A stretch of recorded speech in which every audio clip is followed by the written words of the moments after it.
Hi all, and welcome back to EVA Tech, where we go over the latest news on EV tech. Is Ford losing its luster as one of the leading manufacturers in the EV sector? From iconic Mustang to the rugged F-150, Ford's lineup is all about power and performance. That unmistakable American spirit. With a history dating back over a century, Ford has been revving engines, turning heads worldwide. The Ford Mustang has been linked with V8 engines since the early days of the muscle car era, with some models having fewer cylinders over the years. High-performance versions always had 8-cylinder engines.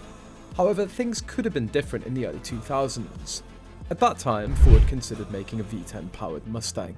From the lightning-fast creation of the 427 SOC in just 90 days to the mysterious revival of the legendary GT40, Ford's been up to some serious magic behind the curtains.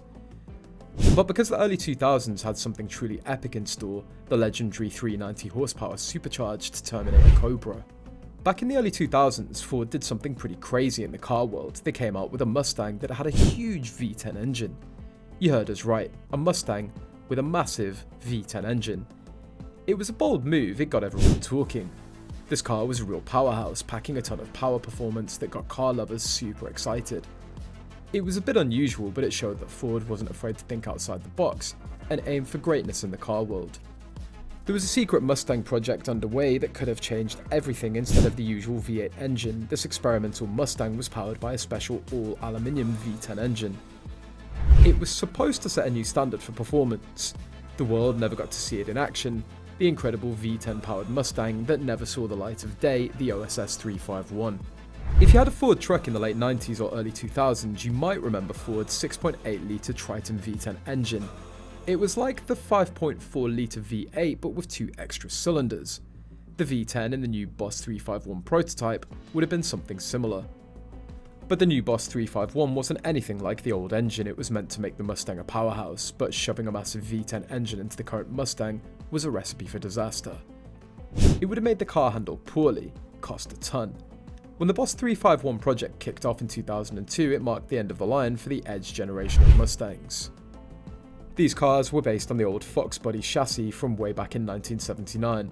Ford wanted to go out with a bang, so they gathered a team of engineers to design a new V10 engine that could compete with the best.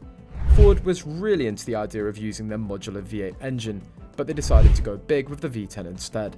The Ford was using the 4.6 litre mod motor V8 in pretty much everything, from Crown Vics to Mustangs.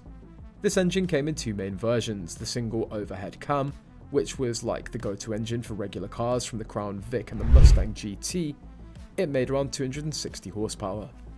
Then there was the aluminium dual overhead cam version, which was saved for special Mustangs like the Cobras. The Mach 1 actually owns one of these Mach 1s. These engines made over 300 horsepower and were really fun to rev up. They seemed like the perfect starting point for the new V10 engine, but it was going to cost a lot of money. Ford wasn't ready to splash big bucks on these new V10 experiments, so the whole project had to be done on a tight budget, mostly after regular work hours. Keeping this in mind, the engineers at Ford got creative. They took 2 aluminium 4.6 litre V8 blocks, cut them up, basically stuck them together to make a new 10-cylinder engine. This new engine was now 5.8 litres or 351 cubic inches in size. They did the same trick with the cylinder heads, modifying castings from the 5.4 litre dual overhead cam V8 Cobra R heads to fit the new 10-cylinder engine. The Cobra R was Ford's highest performing naturally aspirated modular V8 at the time, and it basically became the donor for parts for this new V10. Custom built cams and a crankshaft were also made specifically for this prototype to complete the whole package. The next big hurdle was the software tuning. Since the new V10 was based on the Mustang's 4.6 litre engine, not the Triton V10, they couldn't just use the existing V10 electronic control unit. But getting a new ECU was too expensive. So the clever folks at Ford came up with a workaround. They somehow convinced 2 V10 Triton ECUs to each think they were only controlling 5 cylinders. The V10 cranked out around 426 horsepower at 6,500 RPM, around 400 feet-pounds of torque at around 5,000 RPM. That was pretty impressive for a naturally aspirated engine back in the early 2000s, especially compared to the 385 horsepower LS6 motor in the Corvette Z06. At the time, the Ford V10 probably had even more power potential if they had a better ECU solution, not to mention further tweaks to the heads. cams to leave its competitors in the dust. Now that the new V10 engine was ready, it was time to put it to the test and impress the bigwigs at Ford. Luckily, they had a beat-up Cobra R Mustang lying around that was about to be scrapped. It was the perfect candidate for this engine transplant, especially since it already had some Cobra parts. Some tweaks that could handle the new 10-cylinder power. The transplant went smoothly. Ford had themselves a fully functioning prototype. They built it on the best Mustang chassis they had. Paired with the rev-happy V10 was a 6-speed manual transmission, a rear end with a 3.83 gear ratio for extra grip. When put to the test, this new Boss 351 could tear through the quarter mile in less than 12 seconds, leaving the Cobra R, even the 2003-2004 supercharged Terminator Cobras, in the dust, both in straight line speed handling corners. It was similar to a regular Cobra R Mustang, which was considered the best in Mustang performance back then. The coolest thing about it was its exterior. If you saw it on the street, you'd think it was just another silver GT Mustang with a few tweaks, like a Cobra R hood and some Saline wheels. When you heard it rev up, you knew there was something special under the hood. Even though it was a low-budget prototype, the V10 engine impressed everyone who got to drive it, including the big shots at Ford. They were so impressed that they wanted to make a bigger prototype with even more power for possible future high-performance projects. Do you all recall the Shelby GR1 concept? It was pretty awesome, but sadly nothing ever came of it.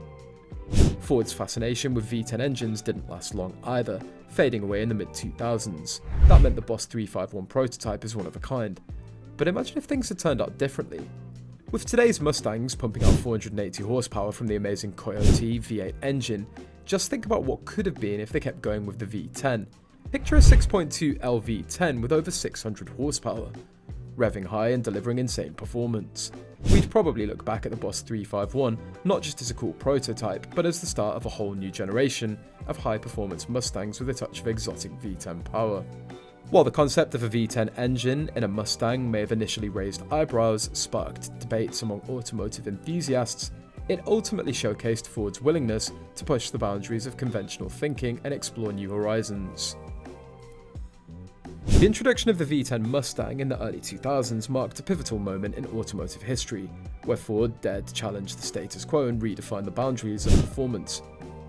By equipping the Mustang with a monstrous V10 engine, Ford demonstrated its relentless pursuit of excellence, its dedication to delivering cutting-edge technology to its customers.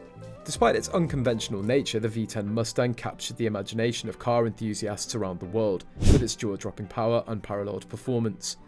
It became a symbol of Ford's originality, leaving a mark on the automotive landscape. While the idea of a V10-powered Ford Mustang sounds wild today, it was more plausible a few decades ago. Back then, Ford had just introduced their new line of modular engines, including the Triton V10. So it's all about only providing the best in that scenario. We think it's time for us to be the judge of Ford as a brand. Are you loving their ride ranges? Let us know in the comments below. Hit the like and subscribe button before you go. See you in the next one.